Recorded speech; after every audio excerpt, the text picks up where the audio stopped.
Okay, let's focus on cement now this morning. First, let me go across to Vivek, who's going to just take us through the latest trends, and then we'll dive straight into this discussion. Well, we have an extremely interesting cement discussion lined up. You're talking about the cement universe bouncing back quite strongly from the lockdown as well as from the monsoon-related construction activity that had almost come to a standstill. So what our ground checks indicate is that as far as the cement universe is concerned, there has been a solid demand recovery that has been seen post the lockdown. In fact, what we're actually seeing is that the demand trends that we are tracking has been nearby the last year levels for 5 consecutive months, and that has now gone by. Also, what actually is interesting is that the volume recovery appears beyond pent-up in nature. That actually means that there appears to be a significant amount of green shoots as well that you can see as far as the cement demand is concerned. What is actually leading the cement universe revival? The rural tier 2, tier 3 housing demand is something that is holding up quite well. However, laggards are urban housing as well as industrial as well as the commercial segment. When you're talking about region-wise trends, the south and west have been the ones that have been leading on pricing. Typically, you see southern companies taking significant price hikes whenever demand comes back quite significantly, given the amount of discipline seen in that market. The north and central regions, prices have been unable to breach beyond a certain higher limit. The other thing that you're looking at, especially in the eastern market, significant and meaningful price correction has been seen. However, one thing that you should watch out for is that cost side headwinds are something that will now be reflected in this quarter and in the quarter that will be coming, given the fact that there has been a significant steep price hike in petcoke as well as diesel prices. JP Morgan notes that we are now entering a period of usual positive trade as far as cement stocks are concerned. November until May, cement universe typically tends to outperform.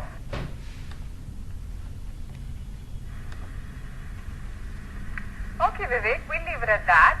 Interesting observations coming there and how the cement demand is shaping up. But let's take the conversation forward and let's bring two parties who perhaps have a better sense of what really things are with the cement industry. Joining us on the show right now, Sanjay Gupta, CEO at Star Cement, and we also have with us Naveen R. Sahadeo from Edelweiss Institutional Equities, who tracks cement as a sector very closely.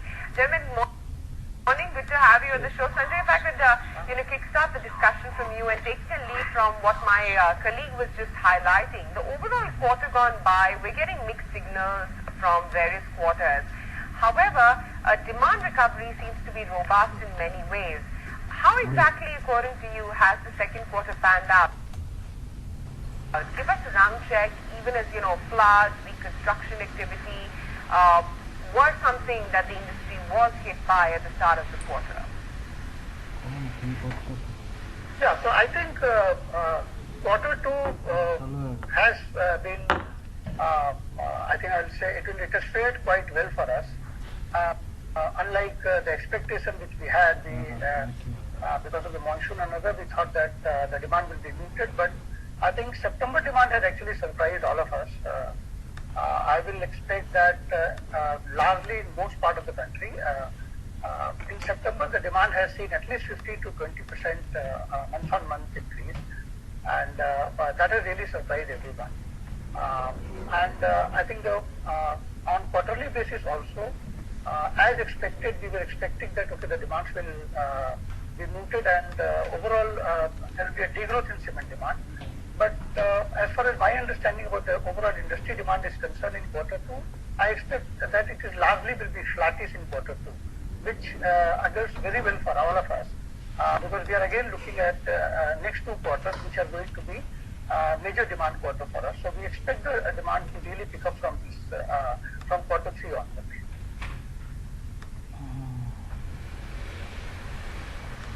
Sure. Naveen, morning. Let's get you in on the discussion as well, because there has been significant traction which one has witnessed, according to our channel checks, from cement companies when it comes to the offtake in the quarter gone by.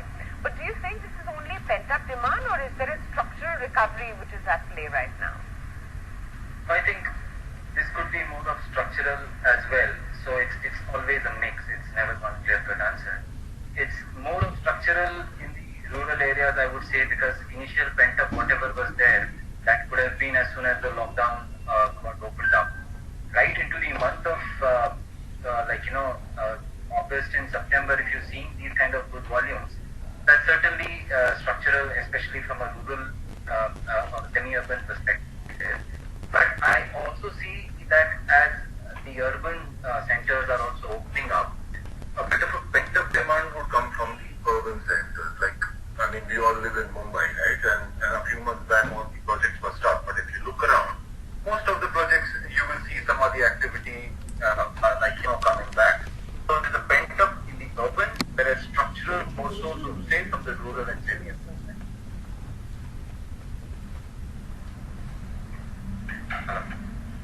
Sanjay, let's understand the cement industry dynamics right now. What is your understanding on where the capacity utilization for the industry is, and once this entire post,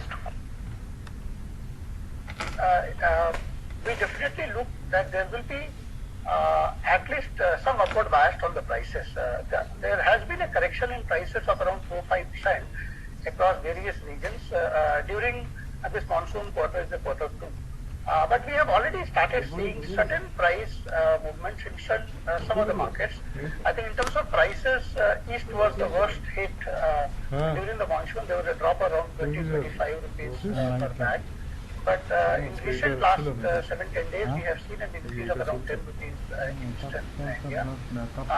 As also in North and Central India, there has been an increase in prices. So if the demand, the whole, everything will yield on what is the demand outlook which is going to come in next 2 quarters. If the demand is continue the way it is, and we really hope that the demand will definitely continue. I agree with Sergio when he says that there is a structural change. Rural and semi-urban is definitely, we are seeing a good demand coming in. I will say urban sector have also started contributing to the demand, and we hope that in next 2 quarters it continues the same. It will definitely give us some headroom as far as the prices are concerned. Naveen, a large part of the demand for the cement sector comes from the construction sector, private construction or government construction, which also could be split into state construction. At a time when GST collections are low, government spending is difficult, states are finding it difficult to commit to more projects. What will happen to the so-called government/construction demand, which in a sense has been a main part of the driver? What we are witnessing right now is private sector demand, perhaps a little bit of housing demand, which has come back, especially in rural area and small area. But that's just portion. Ultimately, the heavy lifting has to be done by the so-called, government-dominated projects. No, I beg to differ, because if you look at the overall consumption pie, your infrastructure as a segment contributes still about 20 or max 25%. It's still the housing which contributes in excess of 50%, 50-60% is still there. So the demand driver indeed is housing, and it continues to remain. So yes, I agree that government push is equally important, because that has a spinner effect, money spinner sort of an effect on the entire economy, not just the construction, so to say. So the government, of course, has to come forward. But the feedback that we are getting is various Manrega projects, and these projects are indeed taking up shape. Now we can always debate that whether the pace of these public expenditure will continue, or will the government compromise on its deficit targets. That's a different discussion altogether. But my point is, as we speak, there is certainly some traction that we are seeing, and with all these parameters or challenges which you said remaining intact. So let's look at the current numbers, which are encouraging. More so going into with the monsoon season, which is seasonally behind us, there will be some improvement further from the housing sector, individual housing, more to say, in the tier 2 and beyond. And government infrastructure, if not year on year, but at least even if it remains flattish on a year on year, it still contributes meaningfully. So okay, let me put it also this way. We were negative majorly at an industry level in upwards of 35% in Q1. In Q2, Sanjay ji just said that the industry could be flattish or maybe marginally negative. So coming back to this normalization itself, according to me, should be a fair achievement this particular year. More so keeping the track that Q4 we should start seeing in some bit of positivity, so to say. If that happens, I think next year we can again expect some this normalization itself is recovery according to me. So even if there's a normalization of 5% year on year in FY22, that will still be a meaningful recovery. Thanks.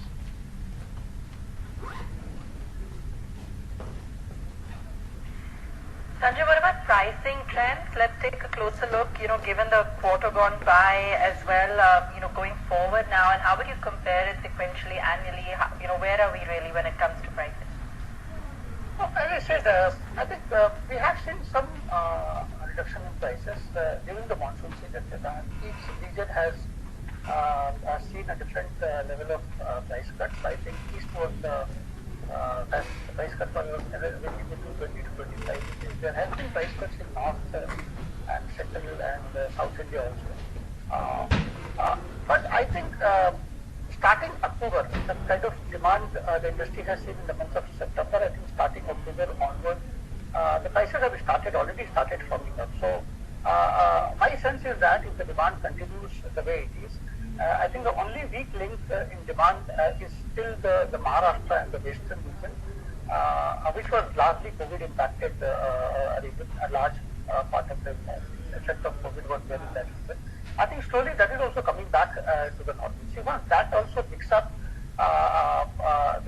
it will give a further boost to demand, and that will definitely have an impact on prices in going forward. So our understanding is that if not anything more, I think we will be able to come back to our normal level of pricing, and whatever pricing we have lost in quarter 2, I think we'll be able to recover it in quarter 3 and quarter 4. That's what our understanding of the prices.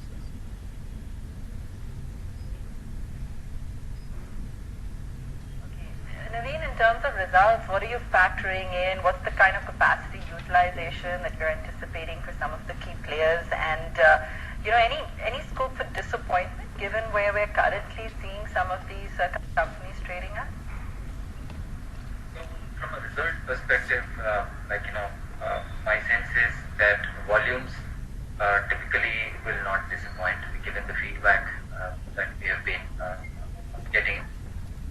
Some of the companies, in fact, I'm expecting a very good growth in terms of EBITDA on a year-on-year basis, especially our companies like Ambuja and even JK Cement in the mid-cap space for that matter. So I'm expecting overall universe decline. In the previous quarter, the decline year-on-year EBITDA was 30-odd%. For an industry as an average, I think in this quarter it will be back to marginal negative with some companies, like I said, even poised to post a decent growth. That said, now I think you asked about utilizations. So I think utilizations have a slightly different day, because when you look at cement utilizations, they do appear low. But if you look at clinker utilization, and that too ex of south, will still be in upwards of 80-odd%. So I'm not really worried on the utilizations. Even if, like I said, simple demand normalization, get back utilizations to healthy levels in H2.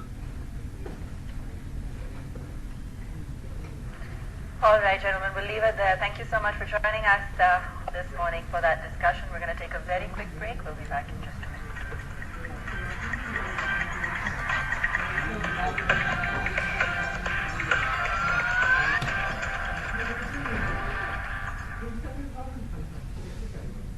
Co-powered by